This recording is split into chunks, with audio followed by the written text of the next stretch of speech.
Students, welcome to the common study point. आज हम लोग इस वीडियो में डिस्कस करने जा रहे हैं कुछ अकाउंटिंग के कॉन्सेप्ट्स। अगर हम कहें तो ये इंट्रोडक्शन ऑफ अकाउंटिंग का चैप्टर रहेगा, जिसमें हम उसके मीनिंग को पढ़ेंगे, उसके ऑब्जेक्टिव्स को पढ़ेंगे और हम उसके कैरेक्टरिस्टिक्स को भी देखेंगे। तो सबसे पहले मीनिंग को पढ़ लेते हैं कि मीनिंग क्या होता है।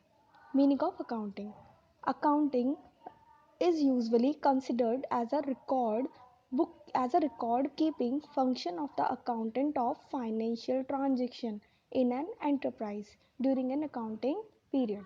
मतलब अकाउंटिंग क्या है? एक तरीके से एक प्रोसेस है जिसके अंदर एक साल के अंदर किसी भी कंपनी के अंदर जितनी भी फाइनेंशियल ट्रांजेक्शन होती हैं, मतलब कोई भी कंपनी जितनी भी फाइनेंस से रिलेटेड एक्टिविटी परफॉर्म करती है, चाहे वो परचेज़ हो, चाहे वो सेल हो, फाइनेंस हो, इन्वेस्टमेंट हो किसी भी तरह की, तो जितनी भी फाइनेंशियल से रिलेटेड उसकी कंपनी में ट्रांजेक्शन्स हो रही है इन एन अकाउंटिंग ईयर, मतलब विद इन 1 ईयर जितनी भी ट्रांजेक्शन्स होती हैं उनको रिकॉर्ड करना, किसमें? बुक कीपिंग में, या उनका मतलब किसी भी तरह से रिकॉर्ड रखना, वो हमारा क्या कहलाता है? अकाउंटिंग कहलाता है। ओके। अब अगर हम यहाँ पे देखें तो हमें कई बार ऐसा लगता है कि अकाउंटिंग केवल बिजनेस में ज़रूरी है, पर ऐसा कुछ भी नहीं होता। अकाउंटिंग हर फील्ड में ज़रूरी है, चाहे वो बिजनेस हो या फिर कोई भी नॉन प्रॉफिट ऑर्गेनाइजेशन हो, जैसे कि क्लब्स हो गए, हॉस्पिटल्स हो गए, स्कूल्स, ट्रस्ट एक्सेट्रा। इन सबको भी तो अपने अकाउंट्स मेंटेन करने पड़ते हैं। जैसे कि कोई भी स्कूल है, उसे देखना पड़ेगा, जैसे फीस वगैरह जितनी बच्चों की आ रही है, तो एक तरीके से उनके लिए वो फाइनेंशियल ट्रांजेक्शन्स हो गई उनकी। या वो लोग कोई भी अपने स्कूल को इम्प्रूव करने के लिए, उसका इंफ्रास्ट्रक्चर इम्प्रूव करने के लिए कोई खर्चा कर रहे हैं, तो वो भी तो उनकी फाइनेंशियल ट्रांजेक्शन्स हो गई।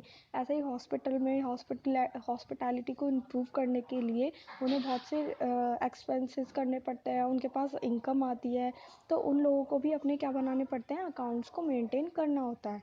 तो अकाउंटिंग प्रोसेस केवल बिजनेस ऑर्गेनाइजेशन में ही नहीं होता, बल्कि बहुत सी अदर ऑर्गेनाइजेशन में भी होता है, जैसे कि क्लब्स हो गए, hospitals, schools, trust etcetera. Okay. तो ये था अकाउंटिंग का मीनिंग। आई होप ये आपको समझ आया होगा। आगे चलते हैं इसकी कैरेक्टरिस्टिक्स पे। कैरेक्टरिस्टिक्स ऑफ अकाउंटिंग को हम लोग एट्रीब्यूट्स ऑफ अकाउंटिंग भी कह देते हैं। ओके।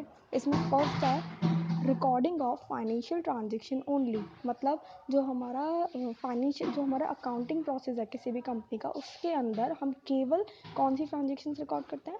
फाइनेंशियल ट्रांजेक्शन, मतलब मनी से रिलेटेड।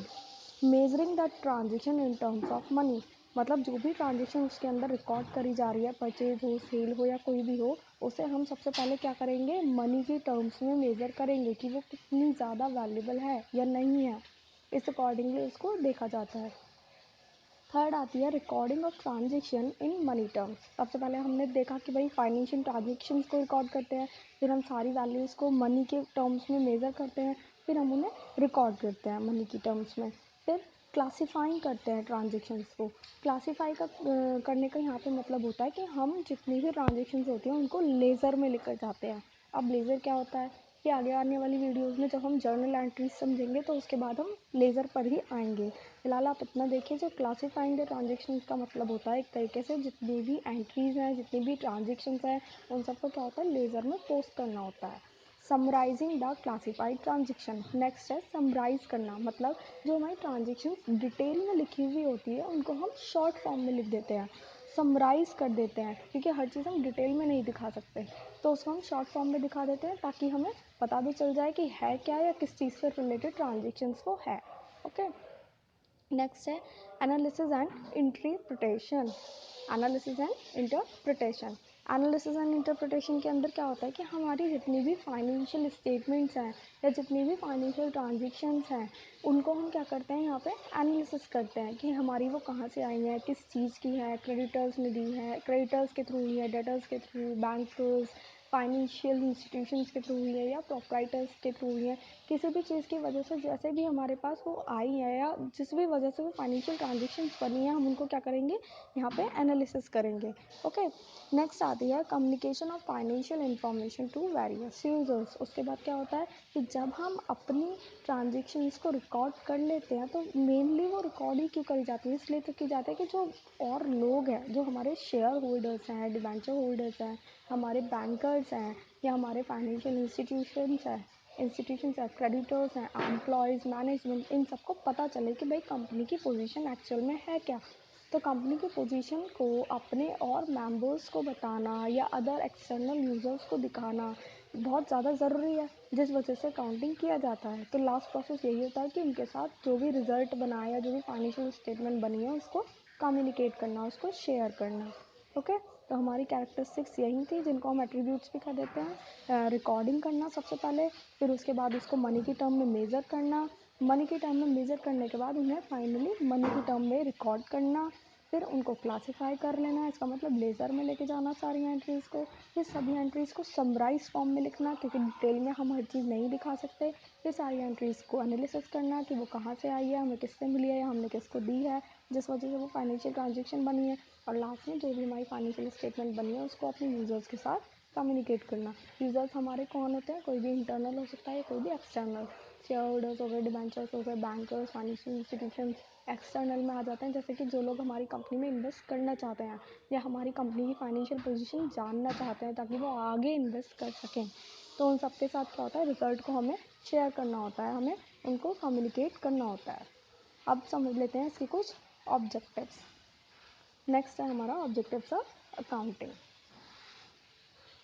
तो ऑब्जेक्टिव्स ऑफ अकाउंटिंग में हम देखेंगे सबसे पहले हमारा पॉइंट है keeping systematic record of business transaction. सबसे पहले क्या है कि जितनी भी बिजनेस ट्रांजेक्शन्स हैं, जितनी भी ट्रांजेक्शन्स परफॉर्म की जा रही हैं, उनका मेन मोटिव, सबसे पहला मोटिव ये होता है कि उनको एक सिस्टमैटिक तरीके से रिकॉर्ड किया जाए। मतलब सबसे पहले उनको क्लासीफाई किया जाए, फिर उनको समराइज़ किया जाए। ऐसा नहीं है कि पहले समराइज़ कर दो फिर क्लासीफाई, नहीं, एक सिस्टमैटिक तरीके से चलना होता है, लाइन से सारी चीज़ें कंप्लीट करनी होती हैं। जैसे कि अगर हम कोई भी अपनी फाइनेंशियल स्टेटमेंट बना रहे हैं तो सबसे पहले हम अपनी इनकम स्टेटमेंट बनाएंगे, उसके बाद बैलेंस शीट बनाई जाती है। या हम पहले जर्नल एंट्रीज बनाते हैं, फिर लेज़र पे जाते हैं, फिर बैलेंस शीट पे जाते हैं। ऐसा तो है नहीं कि पहले बैलेंस शीट बन गई। सबसे पहले हमें लाइन से चलना होता है सारी चीज़ों को, तो एक सिस्टमैटिक तरीके से सारी चीज़ें परफॉर्म की जाती हैं। सेकंड है कैलकुलेशन ऑफ प्रॉफिट और लॉस ऑफ द बिजनेस। उसके बाद क्या है कि जैसे हमारी जो भी फाइनेंशियल स्टेटमेंट हम बनाते हैं उसके थ्रू हमें क्या निकालना होता है, हम ये देखते हैं कि भाई हमारे बिजनेस को कितना लॉस रहा इस अकाउंटिंग ईयर में या फिर कितना ज़्यादा प्रॉफिट रहा। ओके, थर्ड है depict financial position of the business. जो बैलेंस शीट होती है वो हमारी जो बनाई जाती है वो उसका एक मोटिव ये भी होता है कि हम अपनी पोजीशन को देख सकें कि हमारे कंपनी में कितनी लाइबिलिटीज़ हैं, हमारी कंपनीज में कितनी एसेट्स हैं, या हमारे कितने क्रेडिटर्स आ गए हैं, हमारे कितने प्रोप्राइटर्स हैं, हमारी कैपिटल कितनी है। तो हर चीज़ को हम क्या कर सकें, देख सकें, चेक कर सकें। उसके लिए भी हमारी फाइनेंशियल स्टेटमेंट का बनना बहुत ज़रूरी है। तो जो फाइनेंशियल स्टेटमेंट होती है वो हमारी क्या बताती है, फाइनेंशियल पोजीशन बताती है कि कंपनी की फाइनेंशियल पोजीशन कैसी है। ओके, नेक्स्ट आता है फैसिलिटेट मैनेजमेंट। जो हमारा फाइनेंशियल स्टेटमेंट बनाया जाता है, फाइनेंशियल स्टेटमेंट में यहाँ से मतलब है बैलेंस शीट। तो जो हमारी बैलेंस शीट बनाई जाती है उसका एक मोटिव ये भी होता है कि जो हमारा मैनेजमेंट है वो अच्छे से चल सके, मतलब हम इफेक्टिव कंट्रोल रखकर चल सकें। अगर हमारी कंपनी की पोजीशन अच्छी नहीं चल रही है तो लोगों को कहीं ना कहीं डर हो जाता है कि पता नहीं इस कंपनी के साथ रहना चाहिए आगे या नहीं। तो उनको भी फैसिलिटीज़ हम प्रोवाइड करा सकते हैं, उनको भी हमें अपना रिजल्ट शो कराना होगा, उनके साथ भी हमें कम्युनिकेट करना पड़ता है। तो इसलिए बैलेंस शीट बनानी बहुत ज़रूरी है। तो उसका एक ऑब्जेक्टिव क्या हो गया, फैसिलिटेट्स मैनेजमेंट। नेक्स्ट है provide accounting information to the users. वही जो हमने पहले कहा कि भाई यूज़र्स को भी क्या होता है, इन्फॉर्मेशन प्रोवाइड करानी होती है। कई कस्टमर्स ऐसे होते हैं जो हमारी कंपनी में इन्वेस्ट करना चाहते हैं, तो उसके लिए बहुत ज़्यादा ज़रूरी है कि उन्हें पता चलना चाहिए कि भाई हमारी कंपनी में कितनी एसेट्स हैं, कितनी लाइबिलिटीज़ है, तभी तो वो करेंगे ना। हम कोई भी सामान खरीदने जाते हैं मार्केट में तो सबसे पहले हम यही तो देखते हैं कि सामान कैसा है। ऐसा तो नहीं है ना एकदम खरीद लेते हैं, पहले हम उसको चेक करेंगे। तो ऐसे ही कोई भी हमारी कंपनी में इन्वेस्ट करना चाहता है तो पहले वो हमारी फाइनेंशियल स्टेटमेंट को देखेगा, तभी वो इन्वेस्ट करेगा। ओके, तो जो फाइनेंशियल स्टेटमेंट होती है वो क्या करती है, इन्फॉर्मेशन देती है किसको, यूज़र्स को। नेक्स्ट और लास्ट टॉपिक है helps in making interfaith comparison. इसमें क्या होता है कि हम अपने फाइनेंशियल स्टेटमेंट के बेसिस पे कंपैरिजन भी कर सकते हैं कि हमारा इस साल का रिज़ल्ट हमारे पिछले साल के रिज़ल्ट से कितना अच्छा रहा या कितना ज़्यादा ख़राब रहा, और उस अकॉर्डिंगली हम अपने आप को क्या कर सकते हैं, इम्प्रूव। ओके, तो ये थे कुछ objectives of accounting, characteristics of accounting and meaning of accounting. I hope ये वीडियो आपको पसंद आई होगी। अगर ये वीडियो आप लोगों को पसंद आए तो वीडियो को लाइक करना ना भूलें, कमेंट करना ना भूलें कमेंट सेक्शन में कि आपको वीडियो कैसा लगा, अपने फ्रेंड्स के साथ शेयर करें। अगर आप हमारे चैनल पर नए हैं तो चैनल को सब्सक्राइब करके बेल आइकन को प्रेस कर दीजिएगा। Thank you friends, thank you for watching.